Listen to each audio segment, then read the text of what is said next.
slowly open the circle, welcoming everybody here officially now.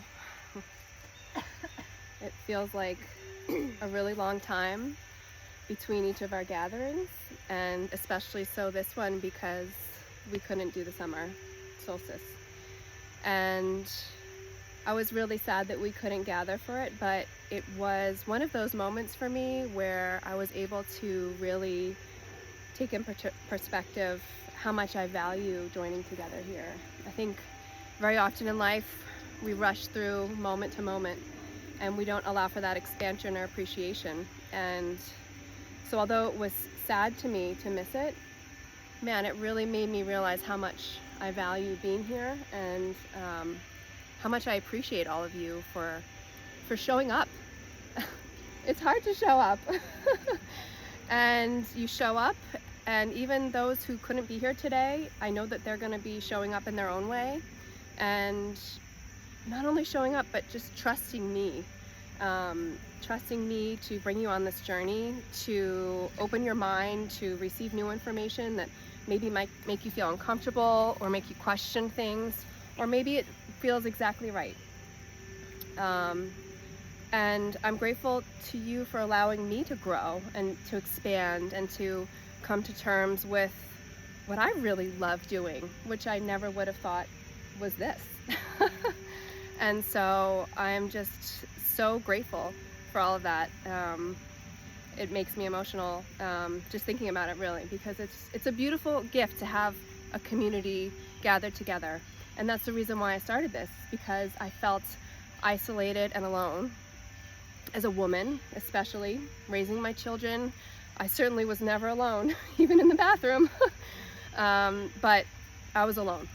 And so I had to take a leap of faith into something that I didn't know, uncharted territory, and just intuitively listen to start this.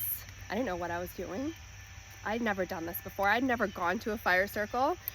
I was going to do it wrong. How am I going to do it? There's no YouTube tutorials. Well, at least back then there wasn't. Now there probably is on how to do it. But I'm so grateful that I took that leap of faith, and so grateful to all of you for going along this ride with me. This summer, after the solstice, I had the opportunity to attend a somatic alignment healing course, training course, which was, as I like to say, divine intervention placed on my path. I had not planned on it. See, there's the divine intervention signal. I hadn't planned on attending. I didn't know that much about it. It was interesting to me, and it just fell on my lap at a week that we weren't away and traveling. The kids were in school, and there was this world-renowned teacher who usually teaches in Europe and around the world, and he happened to be in Stanford. So I went, and that was another step in this process that seems to have been really accelerating since April, of self-discovery, surrendering, and vulnerability for me, and I think it's for a lot of people. Going and doing this training, I was not prepared for, I think, any of it. Being vulnerable, looking into my own deep shadows, and just surrendering to the control of my emotions, of understanding my personality, and of understanding what's happening around. So somatic alignment, which somatic is kind of a buzzword right now. There's a little bit of everything out there. And so what the broad spectrum of what the somatic alignment is meant to do is to restore the flow of energy in your body. And we've talked about that so many times here, which is why I was drawn to it. And so what happens is, within your life, there's specific experiences that you have that disrupt this flow of energy. There could be little things that have happened consistently that has caused your system to shut down and go into fight or flight, your central nervous system to create a protection. And these protections are what develop into patterns and then becomes your behaviors and personalities. And so without realizing it, for me, for example, I am type A control freak. And I just always thought, oh, it's because I'm the firstborn. It's just the way it is. But And that is a component of it. But when I really unraveled to the back, you know, you take a thread and you follow the thread all the way back, and I saw that there were so many other reasons why I was like that, and that it actually wasn't my personality. It was what I have developed as a defense mechanism. And so it's just incredible to really understand how the body works, which we talk about every time, and to learn these new methods for how you can free the body so that you can release this armoring and protection, so that you don't have to be in fight or flight or freeze, and you could be in rest and relaxation and really feel at peace with your presence. And that's so important for everybody, especially in this day and age, especially as women who are upholding the world around us, whether we talk about it or not, and we are. So I was so grateful to have that training and the reminder to be vulnerable and to surrender, because I think it's really hard to do for us, right? To show that vulnerability. It's even hard to say, I think, because it's hard to do, especially where we live, in this place around us where everybody has their shields of armor with their clothes and their cars and their houses and their jobs and everything. When you take those down, what's left, right? And that's what you have to start to think about. So when you are allowed yourself to access this vulnerability and surrender, then you really get to the center of what's there. And what I've been seeing in my meditations and what we've been talking about so many times before is that center is the divine spark, right? It's your life force. And there's so many different ways to say it in different religions, all the esoteric language. But really what I've been shown in my meditation is this beautiful coil of sparkly divinity. And that's really what it is, the essence of it. And so what we have to do is allow ourselves to be free so that that can shine. And that's what's at the center when we drop everything else. Right now, the frequencies that are coming in, which we've talked about because they've really been gaining speed and momentum, right? We have the solar flares, we have the magnetic shields being down. We've talked about this so many times. And it's just to understand that the universe is always here to guide us, right? We have to work with the energies that are coming in. When I had my meditation recently and they showed me this divine spark, right? And they explained, which we've talked about before, there are really 3 ways to access this, right? To release, release, release, so that we can just shine that free, so that we can find our peace and our happiness unguarded and just let it shine. The process are becoming the observer of the mind, which we've talked about, right? Mindfulness, not falling victim to your mind, becoming aware of your patterns and behaviors, becoming aware of your thoughts so that they don't become you, and really being present in that moment. And it's not easy, it takes time and practice, but what else should you be practicing, right? So the second thing then is releasing the blockages. We talked about this. That's the somatic work, working with your body to release the constrictions of the flow in your body. And then the third is maintaining that flow, whether it's through movement, through art, through dance, through something that's from that outer world that makes you feel alive. It could be baking, it could be sewing, it could be dancing, whatever it is that keeps you feeling special and feeling that spark. You know, if you take some time to think about, when do I feel that? For me, when I see the sunset, sometimes if it's a beautiful sunset, I just have that feeling of just total and complete awe and inspiration. And so if you start to practice to find this, then that's how you can be guided to look deeper. Right now, we have the universe guiding us in a few different ways. We're here today because we're celebrating the equinox, although it's on Sunday. The equinox is a really special time. It's a balance of light and dark. It's a transition of seasons. It's a time for us to take into account what's happening in our lives and the season of our lives and how that's going to be shifting.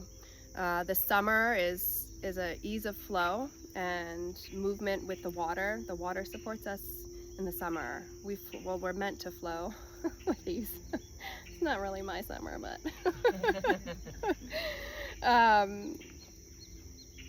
And we're moving now into the fall, right? And the fall is a time for inward reflection on what you can release, just as the nature around us is going to be doing soon. What can you release that's holding you back so that you can prepare for the winter, for that deep work in surrendering? We also have the full moon and eclipse in Pisces today. It's a super moon, it's a full moon, and it's a partial eclipse. Eclipses carry potent and transformative energy. It's a big deal that we're experiencing this. And it's been leading up to this moment. The eclipse is like a full moon, but it's way more intense. It magnifies everything that's happening. And this eclipse is matching up with the nodes of fate. The North Node is in Aries, which means you're taking bold steps, moving forward and being courageous.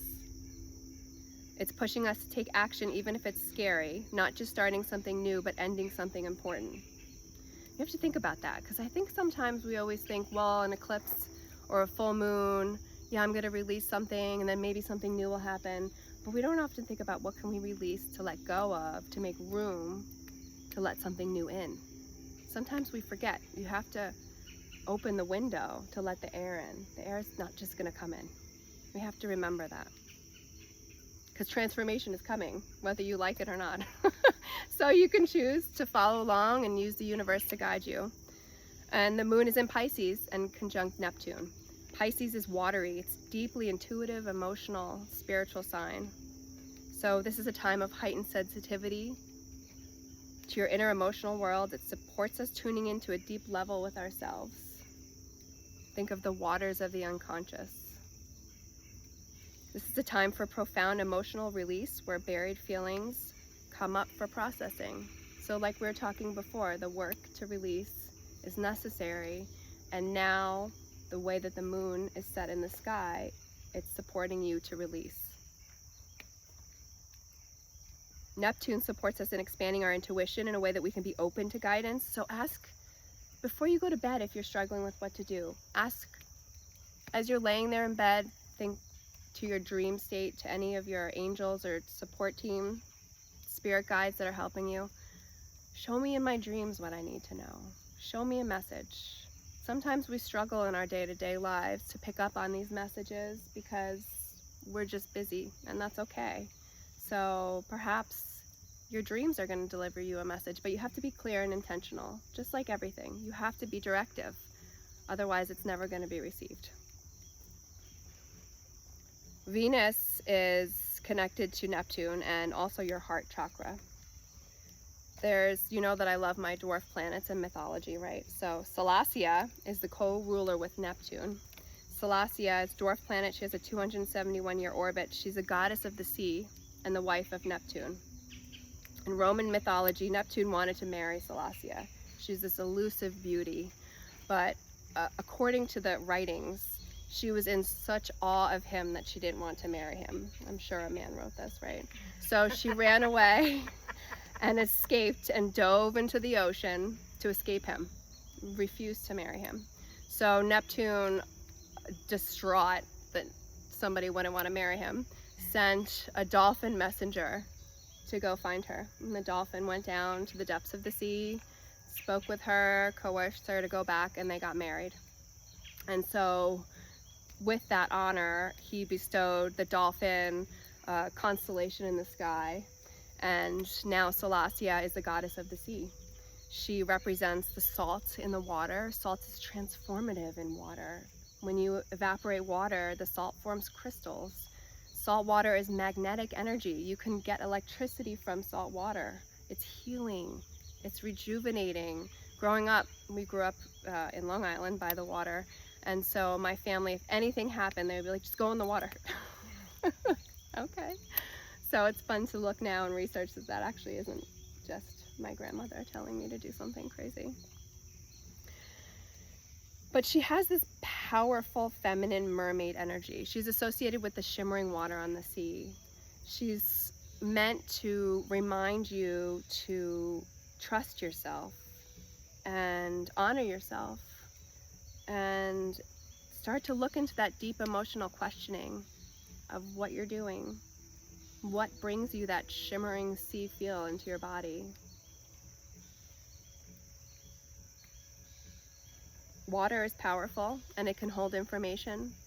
There's research done by a woman called Beta Austin, incredible research. She gathers water in a petri dish and she does something called crystallography. She gathers the water, she speaks certain words to it or puts pictures near it, and the water freezes, and when she looks at it with a magnifying glass, you can see images associated with what she was talking about with.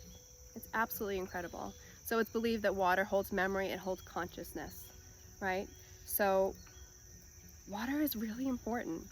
We're just moving out of the water element from the summer and moving into the earth element of the fall.